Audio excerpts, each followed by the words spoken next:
What up, y'all? It's Joe Budden, here to talk about Prize Picks. Prize Picks is the best place to win real money while watching football. You can get up to 100 times your money. Prize Picks will give you $50 instantly when you play your first $5 lineup. You don't even need to win to receive the $50 bonus. It's guaranteed. Just download the Prize Picks app and use code SPOTIFY. That's code SPOTIFY on Prize Picks to get $50 instantly when you play a $5 lineup. Prize Picks. Run your game. Must be present in certain states. Visit prizepicks.com for restrictions and details. Your teen requested a ride, but this time not from you. It's through their Uber teen account. You drive your teenager around, a lot, to their friend Jacob's house, their other friend Jake's house, to James's, to Jaden's, to Jalen's, to... Mom? This is Jake's house, not Jacob's. Now with an Uber teen account, your teen can request a ride under your supervision. They'll ride with a highly rated driver, and with live trip tracking, you'll follow along the whole ride to their friends' houses that all sound the same. Add your teen to your Uber account today. See app for details. Bye, Mom. This episode is brought to you by Merrick Pet Care. For over 30 years, Merrick has crafted high-quality dog food. Since our founding in Hereford, Texas, we prioritized whole nutrition, with deboned meat, fish, or poultry as the #1 ingredient in every dry dog food recipe. That's why we say real is our recipe. Real ingredients and home-style flavors your pet loves, all to fuel more real time together. Look for Merrick online or in your local pet store. This episode is brought to you by Jira. Ever wonder how those big marketing campaigns that make headlines get delivered on time? It all starts with Jira, the only project management tool you need to plan and track work across any team. Every step of that campaign is organised in one place, from launching the campaign all the way back to designing ads and writing creative briefs. Get started on your next big marketing campaign idea today in Jira.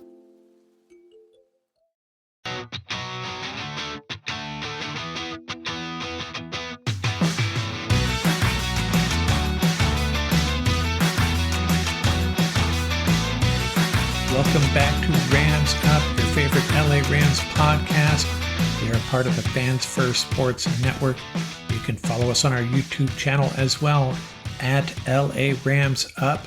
I'm your host, Mark. I'll be joined occasionally by my football gurus, Paul and Ian. Let's get to it.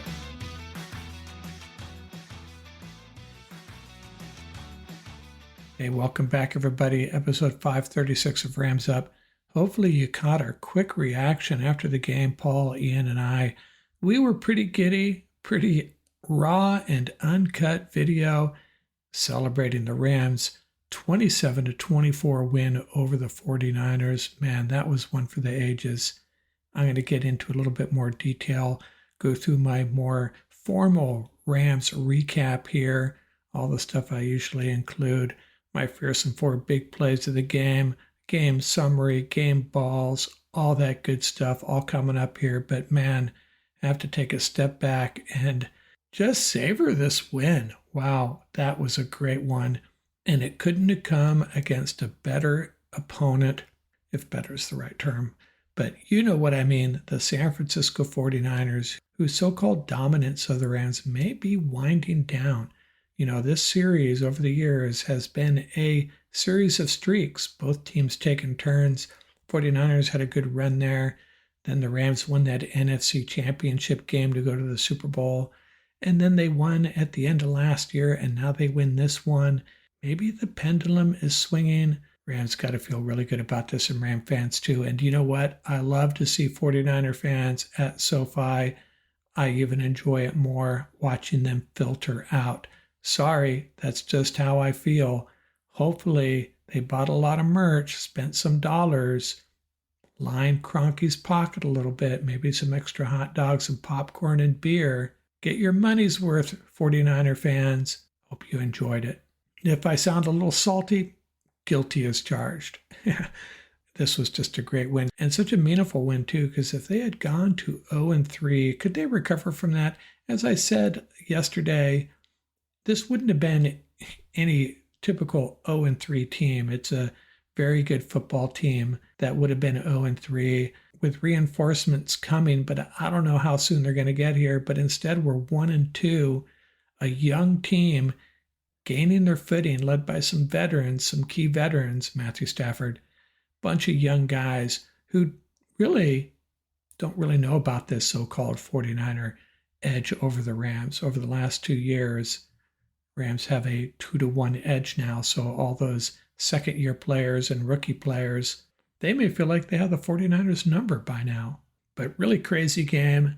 Started out very depressing. I did not have a good feeling about this game through one quarter and through most of the first half, just waiting for something good to happen to this franchise, to this team, and finally it did. But then 49ers take a 21-7 lead, and you start to get that sinking feeling again. We should know better than to give up on Sean McVay and Matthew Stafford and these young players. Are there issues? Are there concerns moving forward? Yeah, but overall, pretty nice win against the San Francisco 49ers, the defending NFC champions who find themselves in last place in the NFC West after 3 weeks. Let's review this first half. 49ers were gashing the Rams early in the run game and with some big pass plays. Their opening drive, 8 plays, 70 yards, helped along by a face mask penalty. And Juwan Jennings, you heard his name a lot in this game for the touchdown pass. Rams go 3 and out. 49ers go off on a 77-yard drive, 13 plays, 2 big penalties on the Rams, and Juwan Jennings again for the touchdown. The two teams exchange punts, and then the Rams put together a nice drive. Well, actually, if it weren't for a fake punt, it might not have been a drive at all. 16 plays, 87 yards, and Kyren somersaults into the end zone. And hey, the Rams are alive. 49ers' last possession of the second half looked like they were going to be set up for a field goal, but Byron Young gets the sack and causes the fumble. Braden Fisk recovers. Halftime stats, 49ers 170 total yards to the Rams 126. Rams actually out-rushing them 58 yards to 40 yards. Rams had those 6 penalties for 60 yards. Jordan Mason, his first 4 runs, 24 yards, a 6-yard average. Going into this game, I thought the Rams would have to hold Mason to close to 4 yards per carry, so it wasn't looking good. But then on his next 8 runs, the Rams held him to 6 yards. So overall, 3.2 yards per rush for the 49ers in the first half. But the Rams are down 14-7 and didn't have a good feeling about this game at that point, to be honest. You want me to encapsulate the second half for you? Well, I'll give it a try.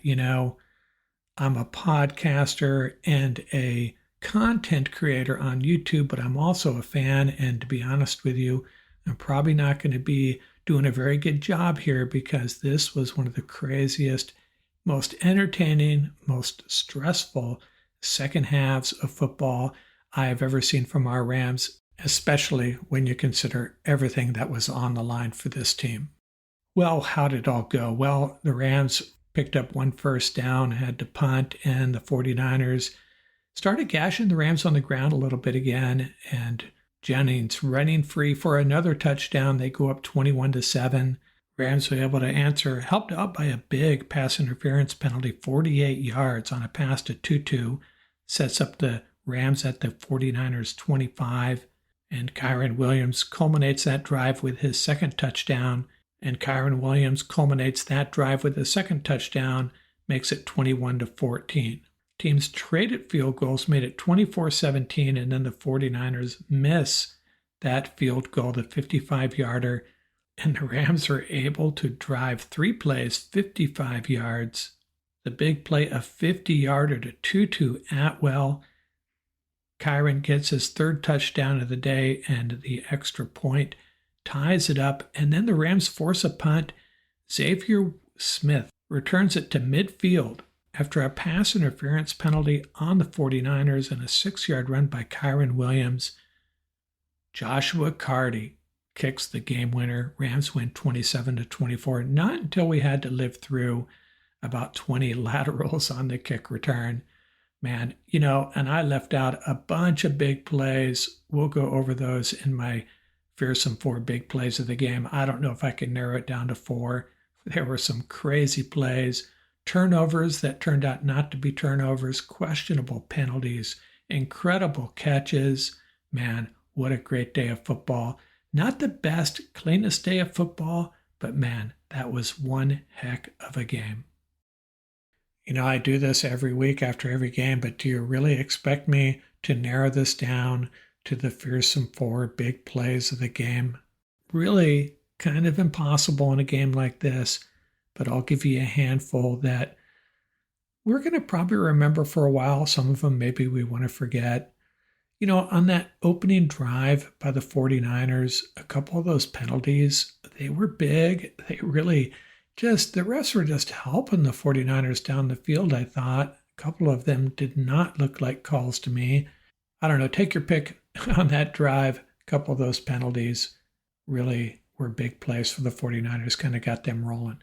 The fake punt, you know, it's 14-0 at the time. That was a big play. And I didn't like the fact that Mark Sanchez called that a break for the Rams. That wasn't a break. Does not qualify as a break. Mark, that was a play the Rams made. They made the play. They succeeded. They executed. And they were rewarded with a first down.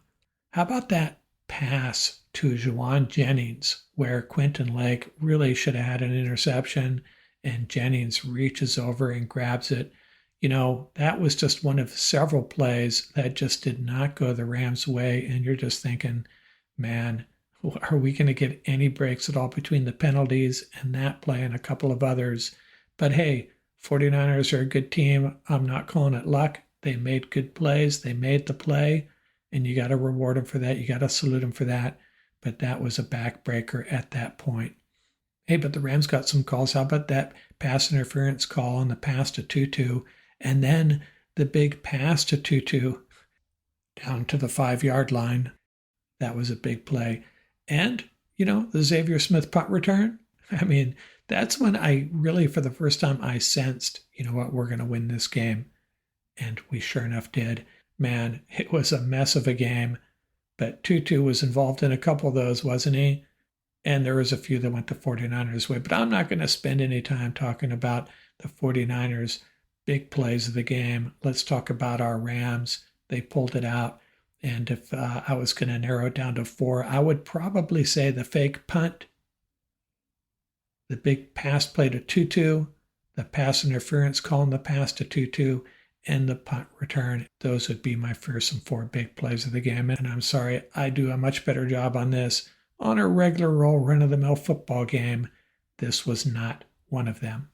Back in a second with more on this Rams win over the 49ers, including, well, we got to hand out some game balls, among other things. Traveling to see your fave sports team is cool, but traveling with Amex Platinum for the big game is even better. Right this way. With access to dedicated card member entrances at select events, you can skip the line. And one. And with access to the Centurion Lounge, He shoots a 3. you can catch the next game on the way home. That's the powerful backing of American Express. Terms apply. Learn more at americanexpress.com/withAmex. Card member entrance access not limited to Amex Platinum Card. This episode is brought to you by Merrick Pet Care. For over 30 years, Merrick has crafted high-quality dog food. Since our founding in Hereford, Texas, we prioritized whole nutrition, with deboned meat, fish, or poultry as the #1 ingredient in every dry dog food recipe. That's why we say real is our recipe. Real ingredients and home-style flavors your pet loves, all to fuel more real time together. Look for Merrick online or in your local pet store. eBay Motors is here for the ride.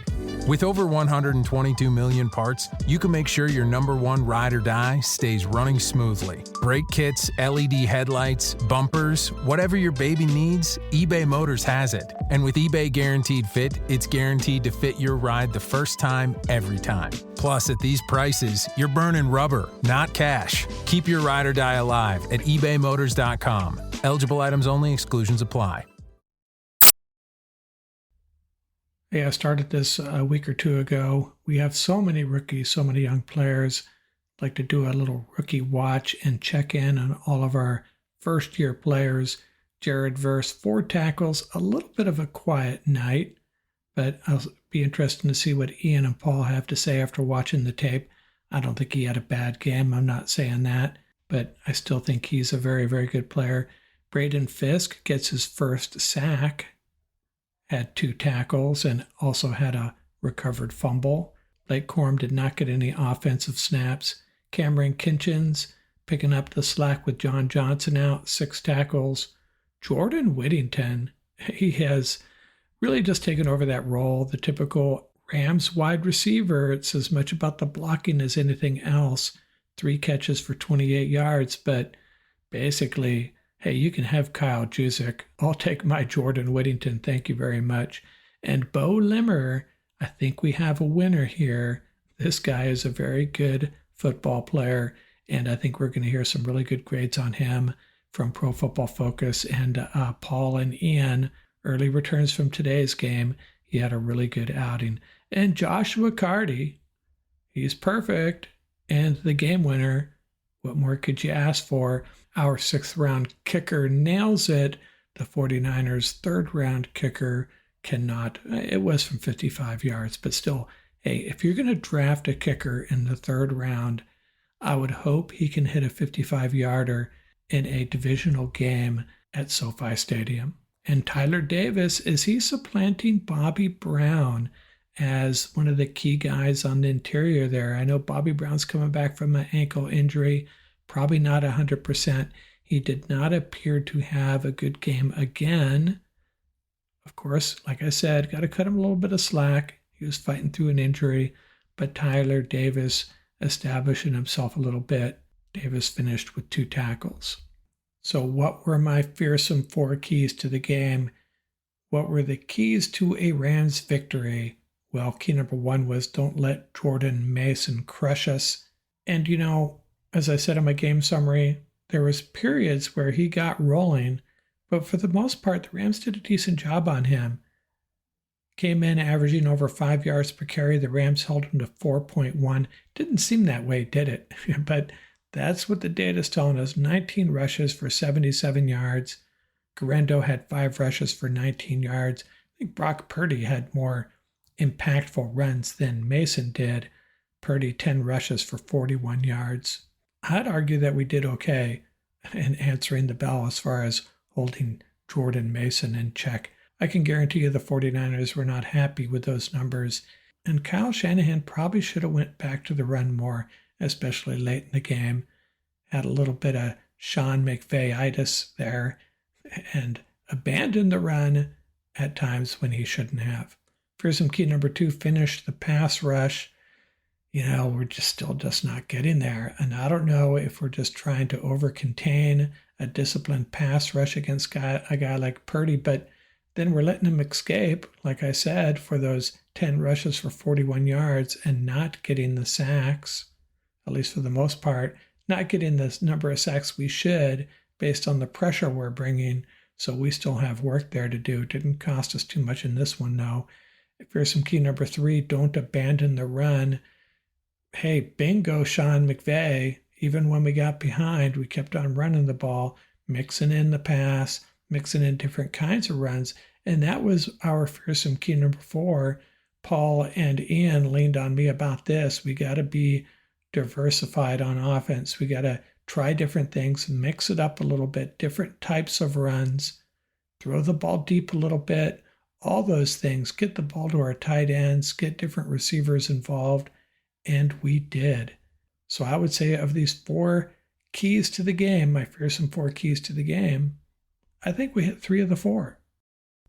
Let's talk briefly about the coaching, the referees, and the announcers. I got nothing bad to say about Sean McVay and his staff. They were prepared. He had these guys prepared, special teams especially. This is one game where our special teams, hey, they're turning it around. They cost us so much last year. And in this game, perfect on the extra points and field goals. Had a nice punt return. Ethan Evans had a really nice game. A couple inside the 20. Team came prepared. And I was wondering if McVay would go for 2 to win the game at the end there. And I think he made the right decision. You have the momentum. You've sucked the air out of that 49er sideline.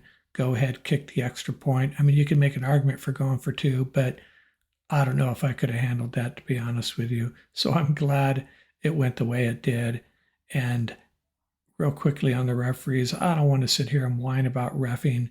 You could do that at every game, and it seems like both sides have complaints. But in the first half in this game, there were some strange calls. The holding on White, I believe there was a call on one of our tight ends. Was it Parkinson for pushing off?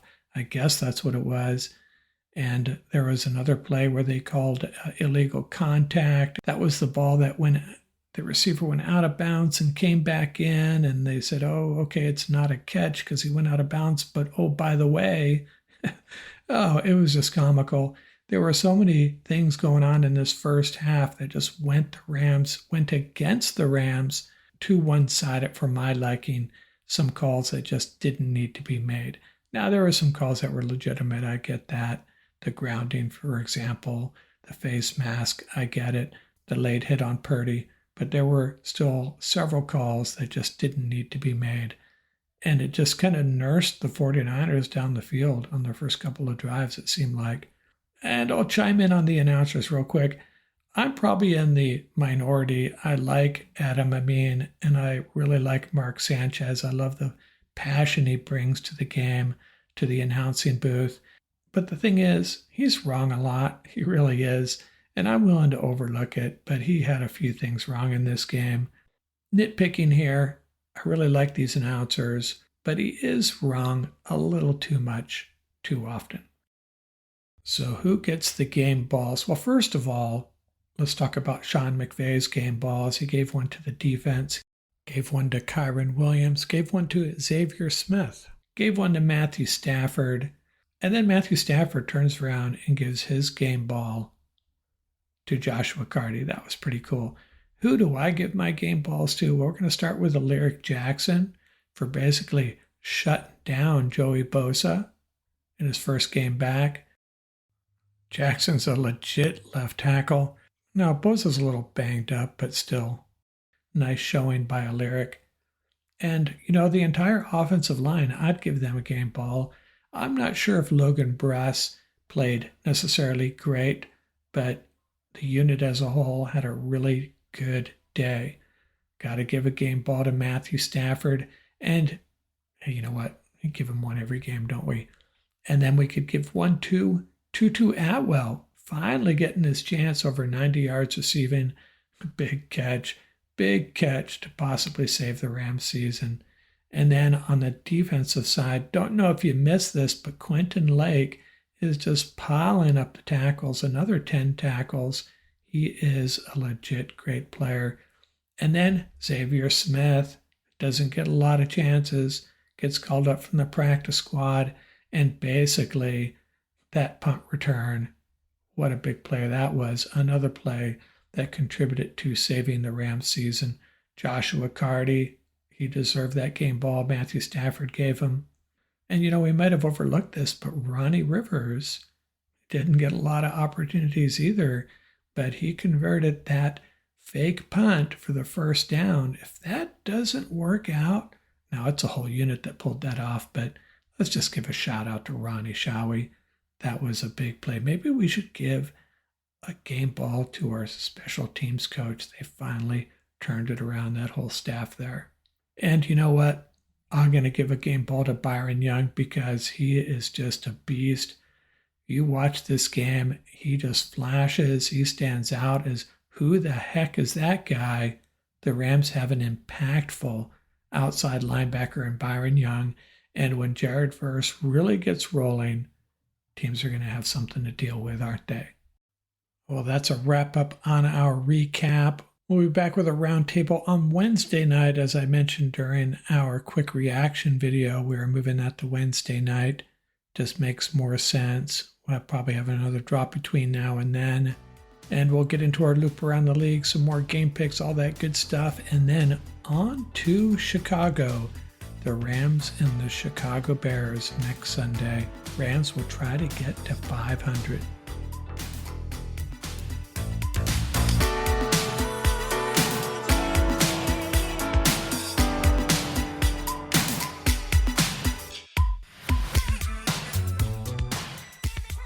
That's going to do it for this episode. Remember, you can reach us at ramsuppodcast@gmail.com. And don't forget about our YouTube channel. Our handle is at laramsup.com. Till next time, keep the horns up, stay safe, and have fun out there.